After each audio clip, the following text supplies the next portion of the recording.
We are back doing another Sushi Labs, and this time we're doing bread.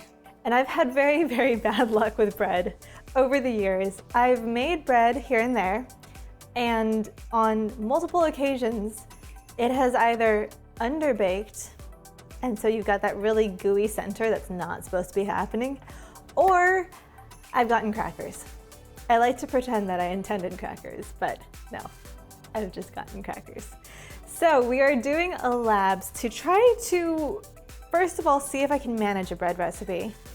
Second of all, see if I can make bread work in my tiny little oven that I'm not totally used to baking everything in. Like, I've never done bread in it, so I don't know how that's gonna work. And thirdly, we are comparing two different bread recipes. So the type of bread that we're making today is New Orleans style po' boy bread. So kind of like baguettes, but not quite the same. And you can probably guess that we're going to be making some sort of po' boys in a near future episode. So I wanted to try making the bread for it instead of trying to buy it.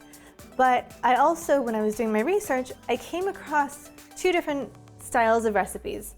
They're fairly similar, but one of them, the King Arthur recipe that I'm using, uses olive oil for its fat, and it also used SAF instant yeast.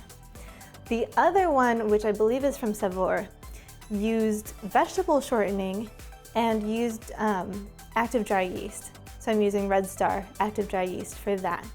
So I've got these two different bread recipes, and I figured, hey, we've got Sushi Labs. Instead of me being an uneducated bread person trying to figure out just in my mind which one sounds better, I figured why not test them both, do a Sushi Labs, and see how it goes.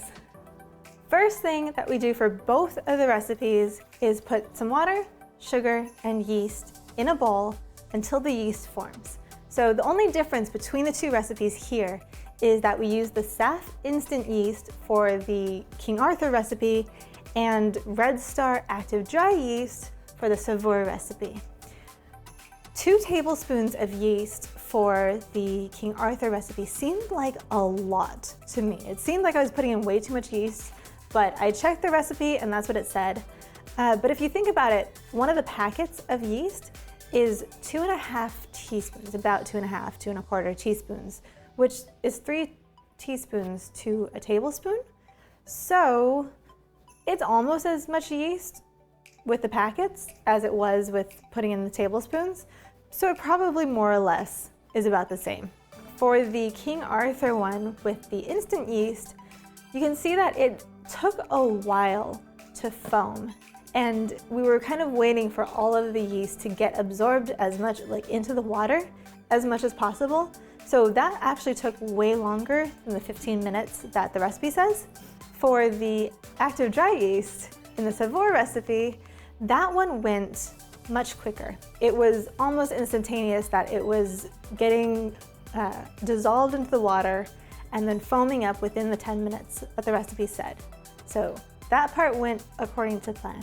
Okay, now we're mixing in all of our other ingredients. For the King Arthur recipe, we're using olive oil. For the Savour recipe, we're using vegetable shortening, so Crisco. Aside from that, they are almost the same. King Arthur says start with 5 cups of bread flour and then add more if needed. So I ended up adding about 3/8 of a cup more than it called for when I was mixing it. The Savour recipe just said straight up put the 6 cups in right away. For the King Arthur one, it felt very sticky. It had a lot of trouble coming together. So I was adding more flour, but overall I was pretty happy with how it ended up. For the Savour recipe, where we put all of the flour in all at once, it felt very stiff. So I only mixed it for maybe a minute or two instead of the 8 to 10 minutes that we're supposed to be kneading it, because I was afraid it was gonna overheat my poor KitchenAid, because it was really struggling to knead the dough. So I ended up actually taking it out of the machine and kneading it by hand a little bit, because I wanted to get it appropriately kneaded without breaking my KitchenAid. As you can see, The bread has entirely floofed. It got really, really big, and it's only been half an hour, which makes me feel like there was too much yeast, but I double-checked the recipe, and it said 2 tablespoons of yeast, so either King Arthur flour is wrong, or I don't know, I just have crazy bread. But I don't want to let it over-rise because I think that's how I've gotten crackers in the past. So we are just going to proceed, even though it's only been half an hour, but it has definitely doubled in size. So we're continuing with our bread. So in terms of rising, the King Arthur bread floofed in like 15 minutes. It had doubled. The Savour one, on the other hand, it rose, but at a much more reasonable pace. I don't think my house is that hot in terms of temperature that would affect it to make it rise quite so fast. But the King Arthur one was supposed to take an hour and a half, 2 hours. The Savour one probably took about an hour to rise, to double in size. And then the technique after that is a little bit different depending on which bread we're going with. So for the King Arthur one, it had you punch it down, which is a lot of fun, and then separate it, let it sit for a little bit, form it into balls, let those sit for a little bit, roll those out into logs, into the bread shape that we're going for, and then let that rise. For the Savour recipe, on the other hand, there was no punching. It was not as violent. We pretty much just took it out and kneaded it, and then formed it into the logs and let it rise. So it's a little bit different, but the King Arthur one is much floofier. You can tell the texture right now it's very light. So you can't really handle it as much, or you will probably sink the bread. Whereas the Savour one is very hefty. It's a lot denser. So it feels like I can handle it as much as I want without worrying about it. And when we were rolling them both out into logs, the King Arthur one, the really light one, was forming bubbles as we rolled it. So you could see these big bubbles inside the bread. Whereas the Savour one felt a lot more like your typical hefty sort of dough, where you could roll it out and pretty much handle it as much as you wanted, and it would be still a very happy dough. So we'll see how these turn out. So we've gotten the breads formed, they've been rising for about an hour, and now it's time to bake. So the thing with what I'm doing with the 2 different recipes is I'm trying to, as much as possible, follow the instructions as is. Even if something feels like, oh, I should be doing that, but if the instructions don't say so, I'm just trying to follow the recipe as much as I can. So for the King Arthur recipe, it does not say to score the bread. That's when you cut in the top of the bread so it'll split when it's baking. For the Savour recipe, it does say to score it. So I left the King Arthur rolls alone and just stuck them in the oven. But the Savour ones, I very poorly attempted. I don't have a proper scoring blade thing, so I tried to use my knife and they just kind of like tore and deflated. It didn't go well. But I baked them anyways. So they both go into the oven, 375 for half an hour. The King Arthur ones say to rotate them halfway.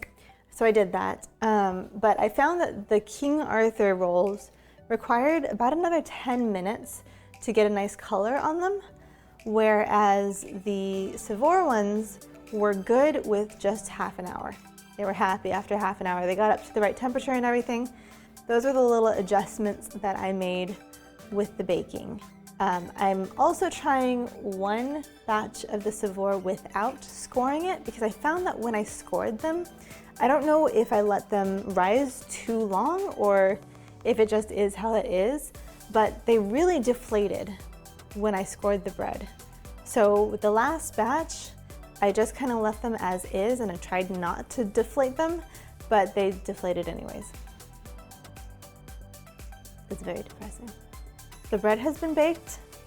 I've given it some time to cool a little bit, but the whole point of trying 2 different recipes is to see which one we like best. So we gotta taste it. Not doing a formal tasting time, but I tore apart some of the breads. This one's the King Arthur one, and this one's the Savoy one. And then I've got butter, and I'm ready to go. All right, this is the King Arthur one. So here, taste. You went too far away. What do you think?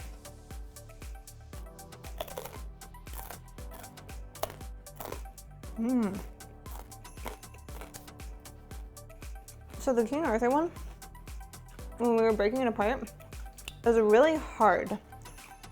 So I was worried it was gonna be just like eating a brick or something, but it's really nicely crunchy. And this, on the inside, it's really like wispy and soft. And of course it's delicious with butter, because what isn't? What do you think? It's like a baguette. It reminds me of a good baguette. Mm-hmm. Like these were, I was specifically not making baguettes because we're making po' boy sandwiches with this. So it was supposed to be the traditional New Orleans style French bread. But yeah, these are really baguette-like, but they're really tasty. I'm really happy with like how light and fluffy the bread is, but then it's just so crunchy. Like you can hear that snap. So this is what the final King Arthur one. This is the King Arthur one. And this is what the final loaf bread thing looks like. You can kind of hear,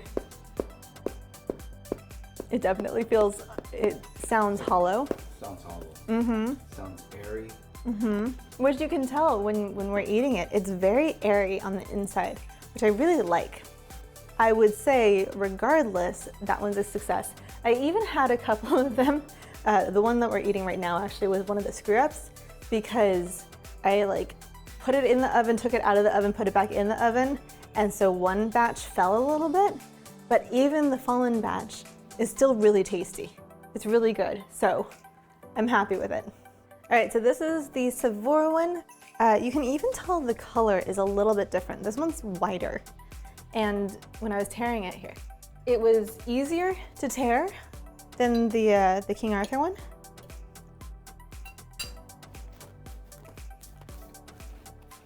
It's definitely not as crunchy, shatteringly crispy as the other one, and it's denser. It's still fluffy. It's definitely still fluffy.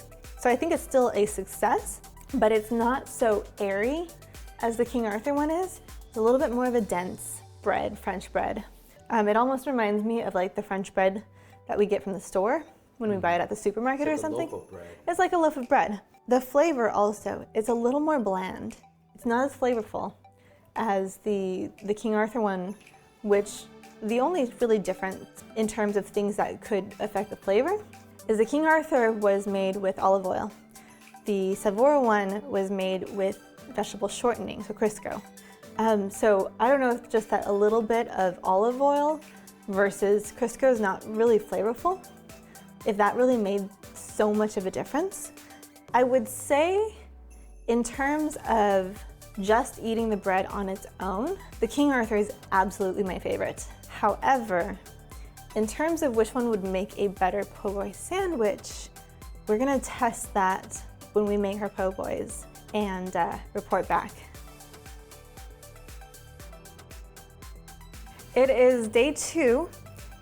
We cooked all the bread yesterday, so we are trying it out with sandwiches today. We're not doing the full po' boy, because I don't want to spoil that yet, so you'll see that next video. But right now we've just kind of got sausage and pickle sandwiches that I've made.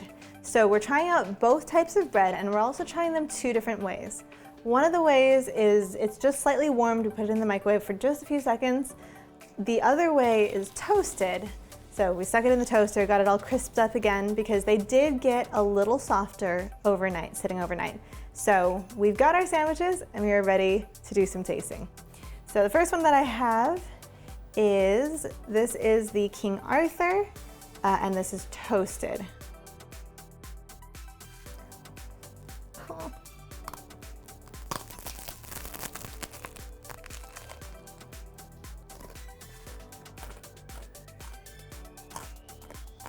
All right, so we've tried all four. And toasted versus untoasted, King Arthur versus Savour.